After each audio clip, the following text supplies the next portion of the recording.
Hello everybody and welcome back to the Fantasy Football Fix YouTube channel. My name's Eddie or FPL Phillips. Today I'm bringing you a wildcard video. Surprise, surprise, someone at FPL YouTube is doing a wildcard video this week. Well, I'm not just going to be going through my draft, although that is going to be coming later on in the video, but only in comparison to the algorithm team. And that's what we're doing here. That's what we've done forever here. Me and the algorithm going head to head. So I'm going to be taking you through the algorithm's best wildcard team for Game Week 6. Judging the players, slating it or rating it, we'll shall see depending on the draft. But yeah, without any further ado, let's get into things, shall we? Make sure you subscribe if you're new around here, but let's take a look at this algorithm's best wildcard team for Game Week 6.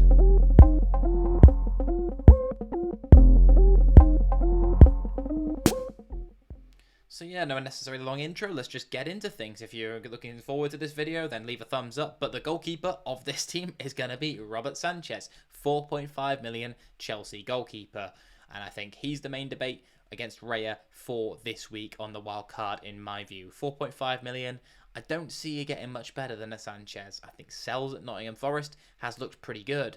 But I think the issue either way with them is that they just don't match the fixtures of a David Raya, who, granted, is $1 million plus more. However, you are just getting a much higher chance of a clean sheet week in, week out. And if you don't want to be rotating goalkeepers, then someone like Raya almost looks ideal, because Arsenal look very good no matter what the fixture almost. Whereas Chelsea are a team who have kept a few clean sheets recently, but are coming to the end of a good fixture run, as opposed to Arsenal, who are just about to enter one. So I think that million is probably better off spent on Raya here. I don't see myself struggling too much for funds at the moment when I'm putting together wildcard drafts. And so in my view, you've got the money there available. I think you can save elsewhere, and there are good budget options in other positions such that you don't need to downgrade yourself, go for a cheaper option between the sticks in your FPL side. But that's just my view. You guys can let me know if you think otherwise, of course. As we move into the defence, then, we've got to have a look at this back three that's starting for the algorithm team. You've got two players who I think you'll see in well over 80% of drafts, I imagine, for the wildcard, in Trent Alexander-Arnold and Gabriel, and they're alongside Ezri Konsa of Aston Villa. So we don't need too much discussion on Trent and Gabriel. I suppose what you'll talk about with Alexander-Arnold and what people will be discussing this week is whether or not Trent is worth that extra million on Andy Robertson, whether that extra million saved there could be spent elsewhere in the side. Perhaps if you did the downgrade in this team, then you'd be able to upgrade Sanchez up to a Raya if that Arsenal slot is open. But yeah, as I've mentioned already, I think the funds aren't really too much of an issue at the moment. Trent is a pretty big upgrade on Robertson when you look at the attacking data, XG and XA numbers. When you consider Trent's had a goal ruled out already so far this season, he is looking good, and I think he's worth the extra money, in my view, to go with him over Robertson. But I'm definitely not against even having the pair of them. I think it's unlikely you're going to want a double up on the Liverpool attack at the moment. I think, well, that is something you might want, but I think it's less likely than it looked a few game weeks ago. And so I'm definitely not against going with Trent and Robertson. And then if you just had the one Liverpool attacker, maybe in your midfield, then that looks like a good strategy as well. So I think you either do that, you go with Trent, Robbo and Gabriel, or another premium defender, maybe a Pedro Porro, or you have the two 4.5 mil defenders, which I'm assuming, we haven't seen the bench yet, but this team has gone for. So Ezri Konsa, 4.5 million. Personally, I don't trust the Villa defence. I don't think the numbers are there. I don't think Konsa's really got the attacking threat. No, he got the attacking return. What the hell did I say? He got an attacking return in game week 5, just gone. However, I don't see that continuing. I think there are other defenders with better underlying numbers that you can go for. And in my view, Konsa just isn't the right pick. Now, you've got another 4.5 mil defender on the bench here, potentially, and if that rotation works well, then yeah, I think Konsa could be a good option to come in as someone who, again, isn't a minutes worry as well, which would be the big appeal for him.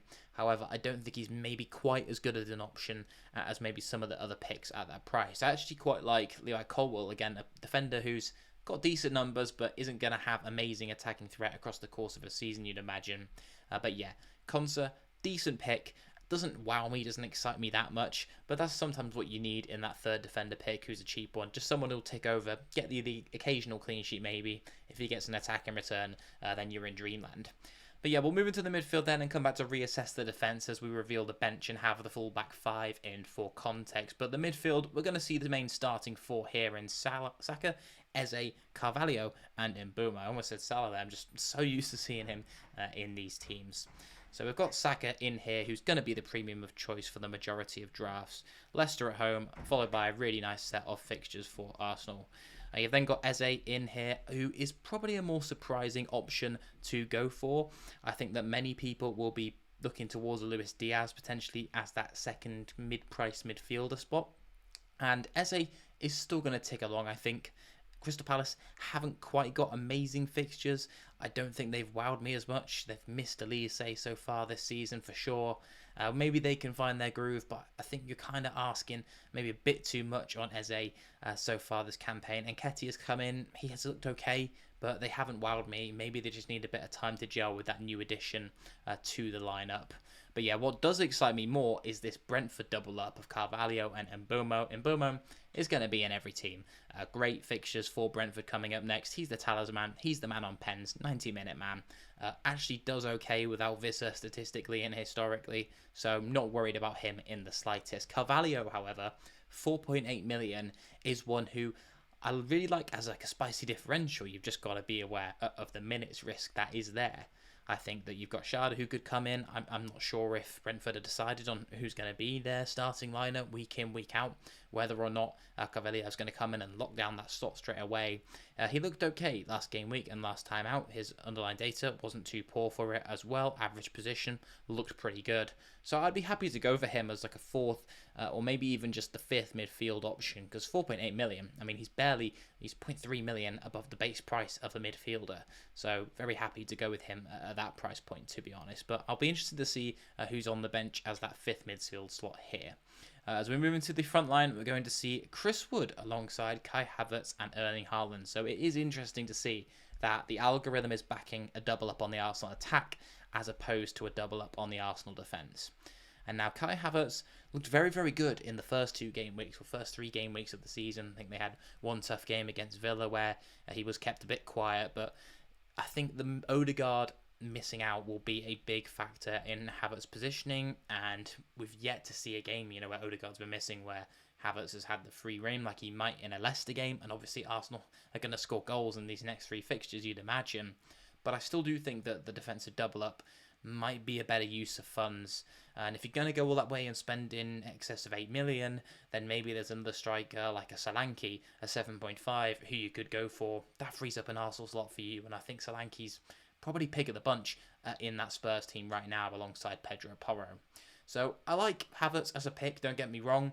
I've just got the feeling that I think the double up on the defence is more worthwhile in my view. And then Chris Wood, who is a boring pick, let's be honest. He's not the best player to watch when you own him in your FPL team. He's not even that great to watch on the highlights, but he's got good underlying numbers. He's cheap. Forest have, the 5th best fixtures if you use the fixture analyzer on Fantasy Football Fix to actually look at them over the next 6 games.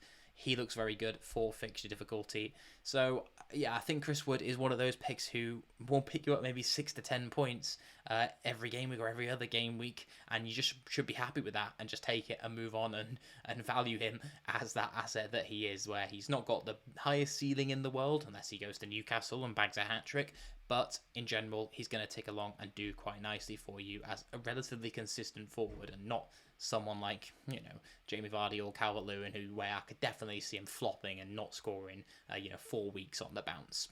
So yeah, finally, we'll have a look at the bench then and complete this squad of 15. And this is where I think it becomes a little bit confusing. You've got 2 Manchester City defenders come in here, and I know that the rotation, it works out. If you have a look at this, the defenders come in and you have the Man City defenders starting more often than not. The formations change and everything like that.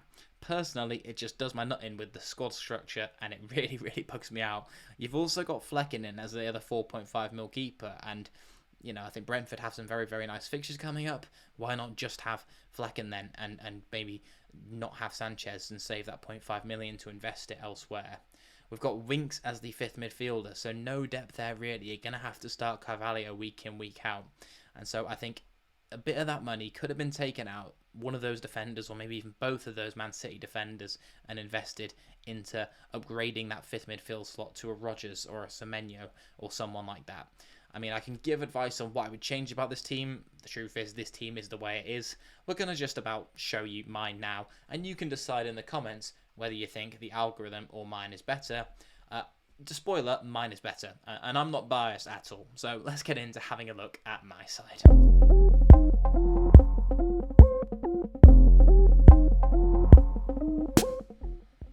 So this is my team that I've put together and my draft that I've gone for. I've kind of gone with what I've talked about throughout the video, really. Raya and Gabriel, so the Arsenal double up. Trent in there. I've got two rotating 4.5 mil defenders in Milenkovic and Davis, although I was very close between Davis of Ipswich and Colwill of Chelsea, so could easily go for him in that slot there if Davis isn't to your fancy. I just liked him as a bit of a more kind of exciting punt option. In midfield, I haven't had the bravery to go for Carvalho. I've gone with instead some more solid and nailed-on players in Semenyo and Rodgers of their respective teams who've been racking up some good XG. I think Villa and Bournemouth are 4th and 5th, or maybe even 3rd and 4th, respectively, for XG out of all teams in the league so far this season, alongside Saka and Mbeumo and Luis Diaz, who I will rate as options. And then the front three is Haaland, Wood still, who's on the bench for this game week. That was a tough call, and Calvert-Lewin. So I think I do still like Calvert-Lewin. The Everton fixtures do still look nice. He's on penalties.